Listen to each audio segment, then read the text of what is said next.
Well, the preparatory school, which was housed in what we now call Rembert House over on Pennsylvania Avenue, was rented by Mr. Fayette R. Buell, who started a school there about 1860. In the process, he also enlisted the help of a minister who had just arrived in town, one James T. Ward, who lived really across the street. And the two of them sort of worked out a plan to start a college. Now, Ward had never been to college either. So there were the two people who didn't have any experience with college, thought they would start a college in the fall of 1867, September 1867. The building was pretty well done. They had, in the meantime, hired 7 people to be on the faculty. Yes, this faculty was very small.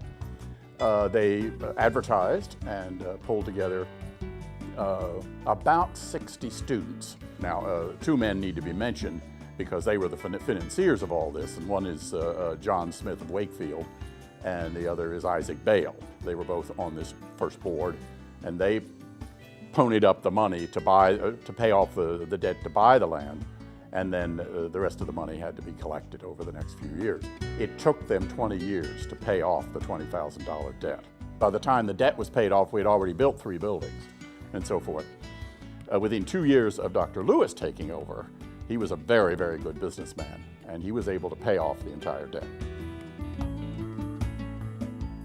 The President's House construction was finished in 1889. It was built by Jackson, it was designed by Jackson Gott, who was a very well-known architect from Baltimore. It's built in the Queen Anne cottage style. This was traditional in this kind of college to have the president living on campus in one form or another. Dr. Ward did not live in Old Main because there really wasn't room. He lived just literally down on Pennsylvania Avenue. The house is still there. It's in apartments now, but he lived there on about a 10-acre property, ran a little farm and this kind of thing. But he lived right off campus, and he walked up every day. But when Dr. Lewis, who was his son-in-law, by the way, we laughingly say no nepotism in those days, he married Dr. Ward's daughter.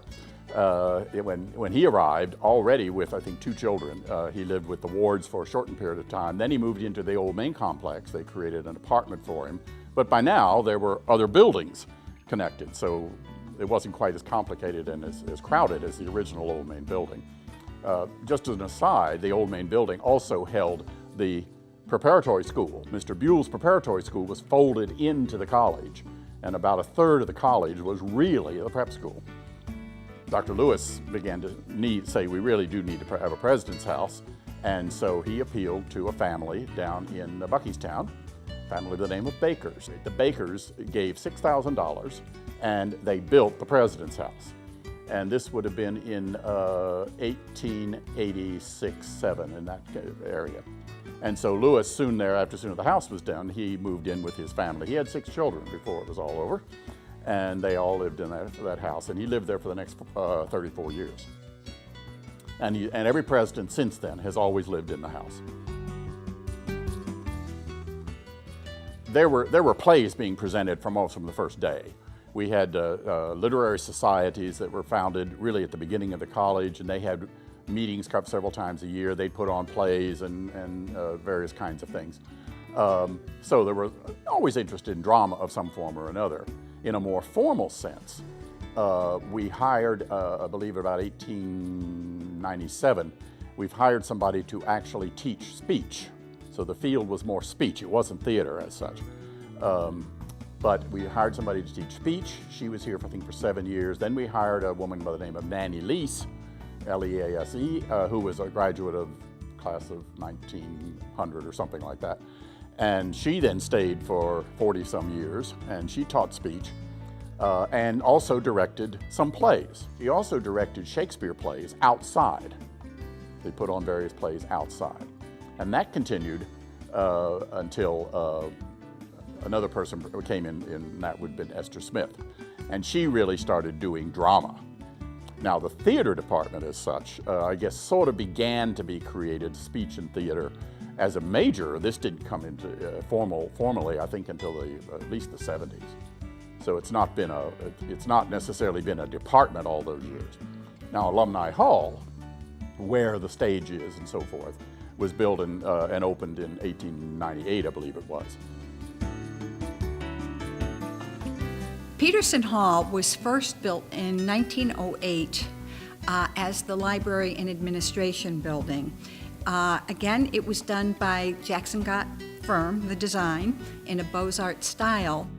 It was named after Clementine Peterson, who was on the Board of Trustees from 1969 to about 1980. I'm not quite sure of the exact date. Somewhere between 1980 and 1981, she became emeritus from the Board of Trustees.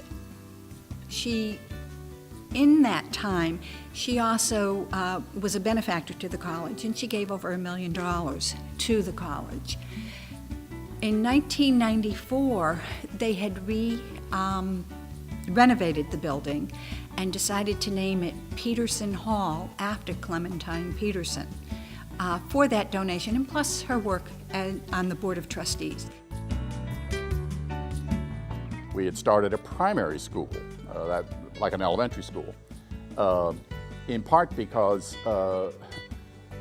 we think Mrs. Lewis, who had her 6 children, didn't think the public schools were as good as they could be, so she decided that the college ought to have a primary school, so she prevailed upon her husband, the president, to start a primary school.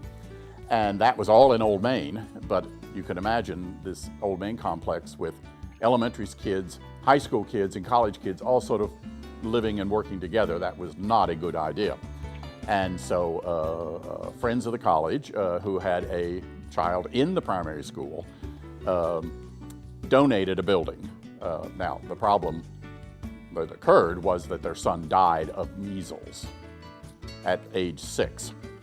And so in memory of him, they gave the building. His name was Levine Billingsley. They named it Levine for him.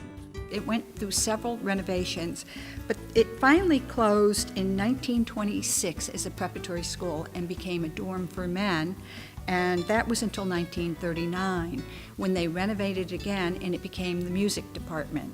And the last renovation on that school, on that building, was in 2002 to the building you see today. These buildings are also part of the National Trust. And the National Trust, and it's the National Trust of Historic Buildings, is a trust to save buildings, part of our national heritage buildings, so they don't get torn down or destroyed. Or when they're renovated, they have to be renovated within a certain way to keep their historic character about them.